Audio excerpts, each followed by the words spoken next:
Hello and welcome to Corbett's Comments. God's Word is a lamp to our feet and a light to our path.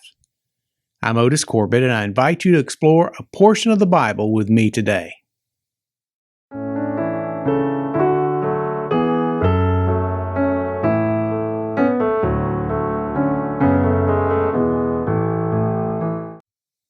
Today I want to share a word about the political prodigal as I comment on Daniel chapter 6 verses 1 through 24. Let's begin by reading verses 1 through 3. It pleased Darius to set over the kingdom 120 satraps, to be over the whole kingdom, and over these 3 governors, of whom Daniel was one, that the satraps might give account to them so that the king would suffer no loss. Then this Daniel distinguished himself above the governors and satraps because an excellent spirit was in him, and the king gave thought to setting him over the whole realm. Today, as we continue in a series of devotionals about the prodigals of the Bible, we're introduced to the political prodigal, a Jewish servant of King Darius of Babylon. His name was Daniel. Now, black sheep are often unfairly accused of being troublemakers or rebellious. Now, I can think of no actual data that says a sheep with black wool is more troublesome than a sheep with white wool, but they've just gained that reputation. No one wants to be called a black sheep. Just like black sheep have an undeserved bad reputation, some people are made out to be prodigals when they really aren't. And this is the story we're going to look at today in the life of Daniel. You see, politics is about power, not performance. And politics is about influence, not integrity.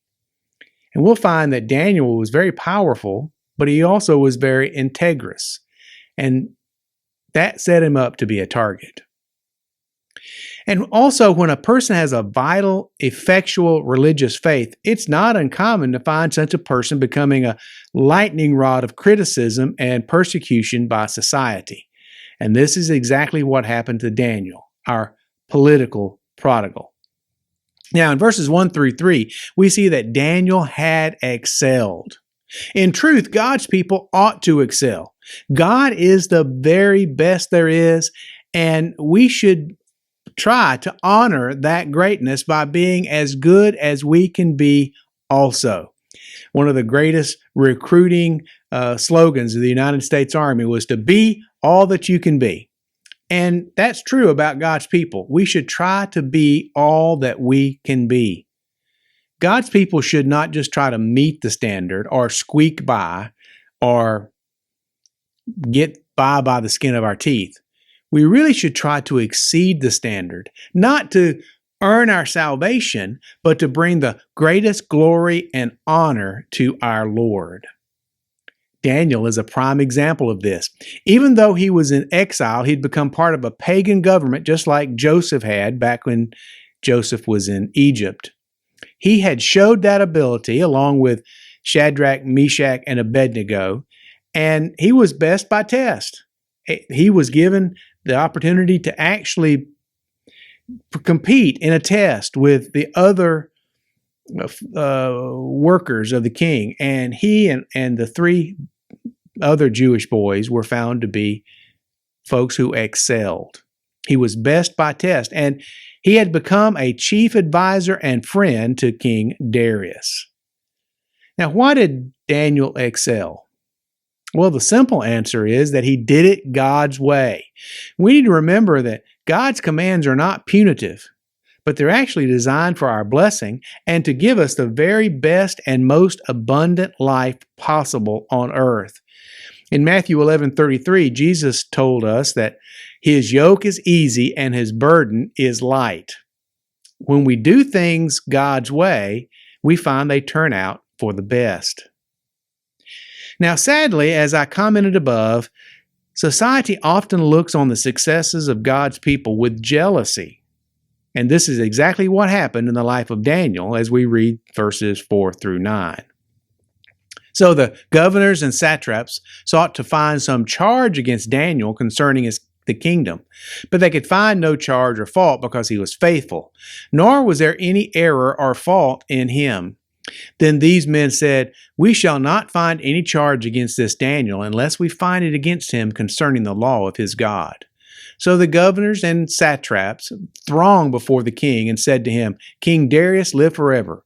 All the governors of the kingdom, the administrators and satraps, the counselors and advisors have consulted together to establish a royal statute and make a firm decree that whoever petitions any god or man for 30 days except you, O king, shall be cast into the den of lions. Now, O king, establish the decree and sign the writing so that it cannot be changed according to the law of the Medes and Persians, which does not alter." Therefore, King Darius signed the written decree. We see that Daniel's performance caused him to stand out from the rest of the crowd, and we also see his integrity caused him to stand out from the rest of the crowd. You know, the fact of the matter is, someone who excels, whether it be in performance or integrity or some other area, they attract attention.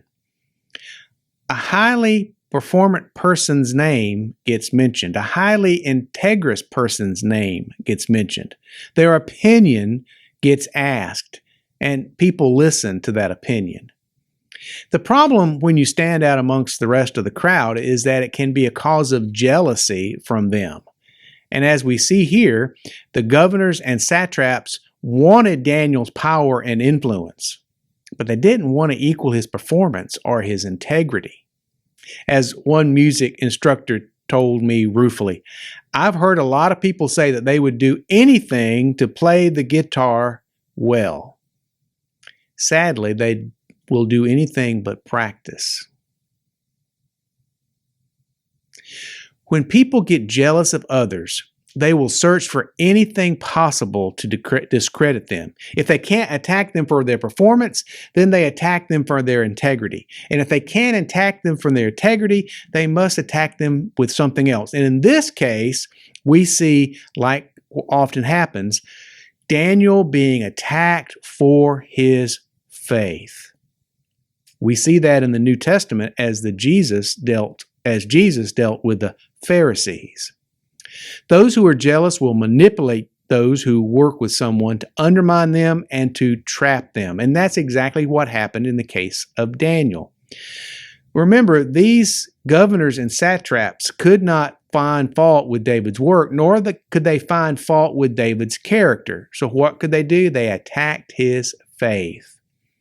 And in response to this attack, Daniel had to make a choice. He had to choose. And we'll see this in verses 10 through 17. Now, when Daniel knew that the writing was signed, he went home.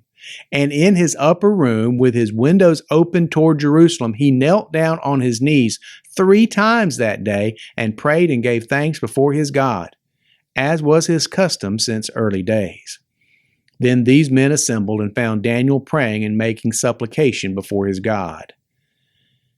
And they went before the king and spoke concerning the king's decree.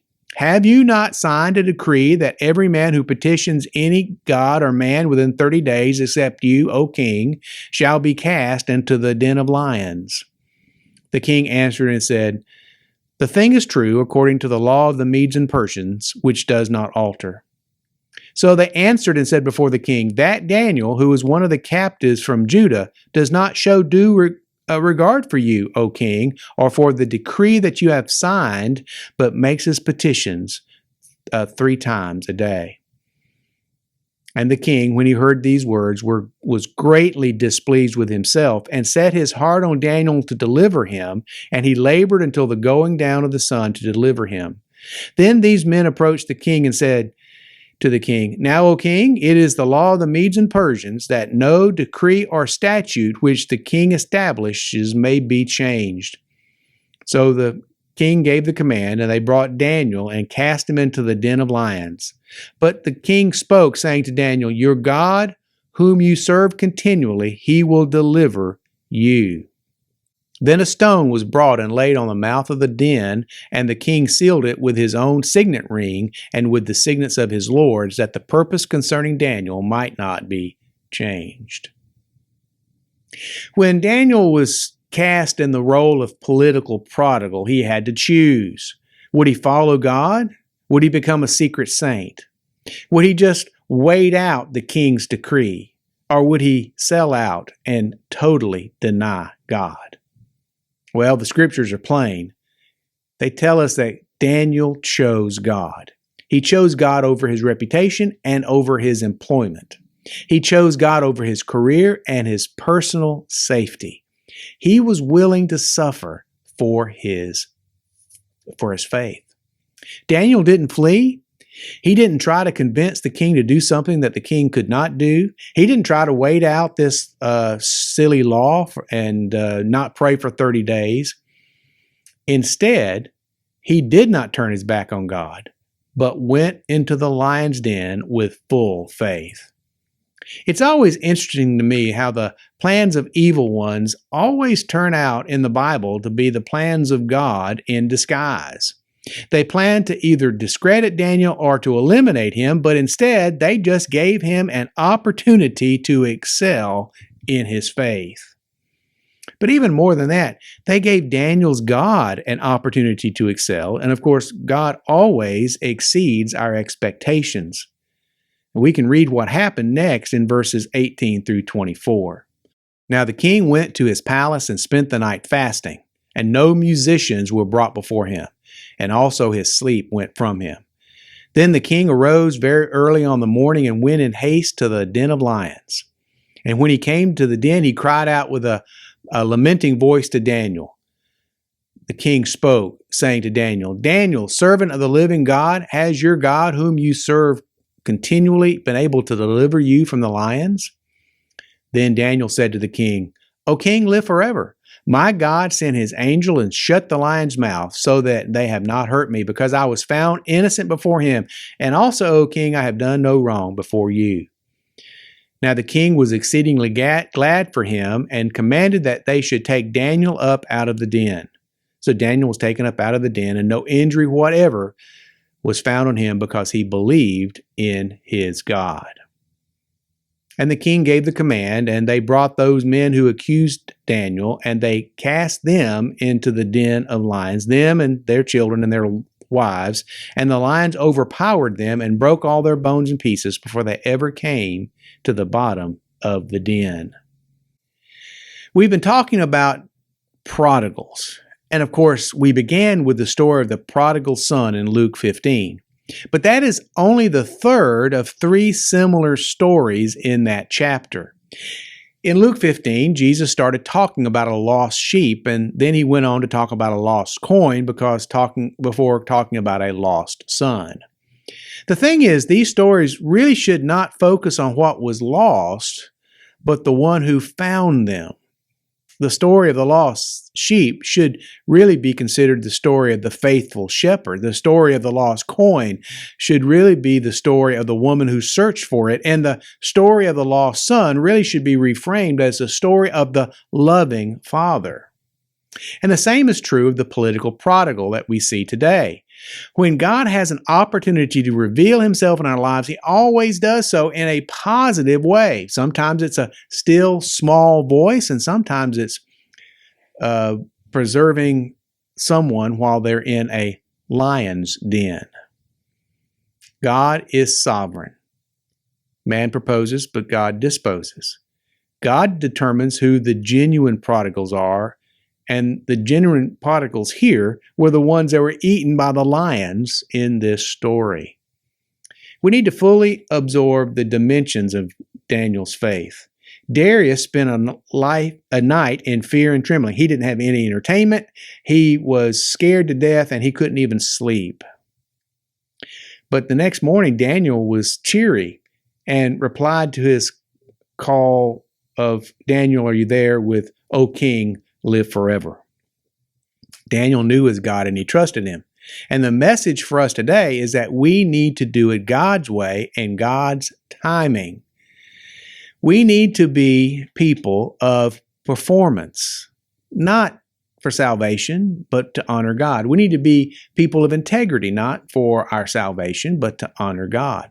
And when we are attacked for our faith, when we are made black sheeps in our society or in our place of business or school, when we become the political prodigal, we need to be even more faithful to God. If we do it God's way and we trust God in faith, He will bless us. He always does. And the story of the political prodigal from the book of Daniel is a great illustration and testimony to that fact. Thanks for visiting with me today. I'll be back soon with another word from the Bible we can share together. Every blessing. I'm Dr. Otis Corbett.